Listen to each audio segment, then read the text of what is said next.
Today we're diving into a story that honestly feels like it's been ripped straight from a spy novel. It starts with a really bizarre medical mystery, takes us deep into the world of a shadowy intelligence unit, and lands us right in the middle of a new kind of arms race. So let's get into it. You know, we've all grown up with science fiction weapons, right? Lasers, phasers, blasters powered by some imaginary thing called blaster gas. It's always been pure fantasy, the kind of stuff you only see in the movies. But what if I told you the line between that fiction and our reality is getting incredibly blurry? Because this isn't a movie quote. That is the real, terrifying testimony of a U.S. official who was targeted by a weapon they couldn't see. What started as just a few strange reports from diplomats has spiraled into one of the most disturbing national security mysteries of our time. Yeah, it became known as Havana Syndrome. The official government term is Anomalous Health Incidents, or AHIs. And this wasn't just a few isolated cases. It was the beginning of a truly perplexing illness that was about to go global. And I mean global. The sheer scale of this is just staggering. Since 2016, we're talking about over 1,500 reported cases. This is affecting U.S. diplomats, intelligence officers, military members all over the world, in nearly 100 countries. This wasn't just a fluke, it was a pattern. And the symptoms people described were horribly consistent and absolutely debilitating. Imagine 1 second you're fine and the next you feel this sudden, intense pressure inside your head. And that's followed by vertigo, nausea, memory loss, and a persistent brain fog that, for many, has lasted for years. These are real, life-altering injuries. Okay, now this is where the pattern really starts to emerge. It all began in Havana, right? But then it pops up in China. And that was a huge deal because it meant whatever was causing this, it was portable. Then you see a major surge in Vienna, a huge hub for diplomacy. An incident in Hanoi happens right before the vice president was scheduled to visit.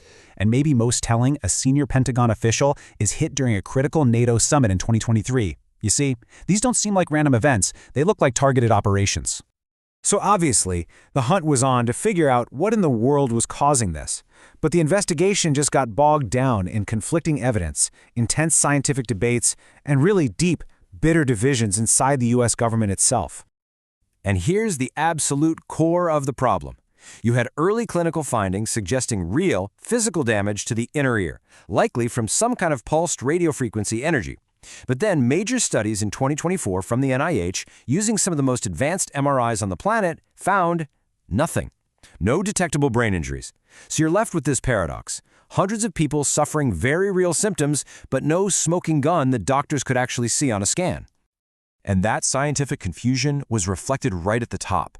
By 2025, you had a majority of U.S. intelligence agencies, 5 of them, concluding it was very unlikely that a foreign adversary or a weapon was to blame. But you had this really vocal minority, 2 other agencies, saying, hold on, we think there's a good chance a secret radio frequency weapon does exist and that it's being used against our people. The community was completely split. But while the government was sort of arguing with itself, a group of investigative journalists uncovered a bombshell. They found direct links between members of a notorious Russian military intelligence sabotage squad, Unit 2955, and the precise times and places of several of these attacks. Get this, members of this same unit had even received awards back in Russia for developing non-lethal acoustic weapons. And then came the breakthrough. In late 2024, the U.S. government quietly got its hands on the very thing that many people insisted didn't exist. It was a portable, backpack-sized device loaded with Russian components, and it was believed to be the weapon itself. And having this device helped confirm the most likely scientific explanation, something called the Frey effect. Basically, a targeted pulse of microwave energy ever so slightly heats the brain tissue. It creates this tiny thermal shock wave that the inner ear's nerves actually perceive as sound. That's the drilling on steroids victims were hearing. It's a weapon that can literally project a sound inside someone's head from a distance. So this whole Havana Syndrome mystery, it basically kicked down the door to a whole new class of technology that's actively redefining modern conflict. This single discovery is just one piece of a much bigger arms race, one that's being fought with weapons of light and sound. They're called directed energy weapons, or DEUs for short. And instead of launching a projectile like a bullet or a missile, a DEU hits its target with a highly focused beam of energy. Could be a laser, could be microwaves. The point is, they can be invisible, they can be silent, and they travel at the speed of light. Now, there are two main flavors of these things. You've got high-energy lasers, like the UK's Dragon Fire system. Think of this as a sniper rifle. It's for precision strikes, literally melting a hole in a target from miles away. Then you have high-power microwaves, like the US Thor system. This is more like a shotgun. It sends out a massive electromagnetic pulse to fry the electronics of, say, an entire swarm of drones all at once. But here's the part that really changes everything. The cost. A single missile to shoot down a drone can cost over £1 million. Firing that Dragonfire laser, it costs about £10. No, that's not a typo. £10 a shot. You can see how this completely flips the entire financial logic of modern warfare on its head. But wait, because directed energy is only half of the story. At the exact same time all of this is developing, the world's major powers have been locked in another, equally intense race to build the next generation of superfast weapons, hypersonics. I want you to try and wrap your head around this. We're talking about a weapon that travels at over 1 mile per second. That's more than 5 times the speed of sound, and as if that's not enough, it can also dodge and weave on its way to the target. That combination of speed and maneuverability makes them almost impossible to stop with any defense system we have today. So here's the basic idea of how it works. A regular rocket launches its way up into the upper atmosphere. The glide vehicle, the weapon part, then detaches. But instead of following a predictable arc like an old-school ballistic missile, this thing glides back to Earth at incredible speed, and it can swerve and change direction the whole way down. It's a total nightmare for defenders.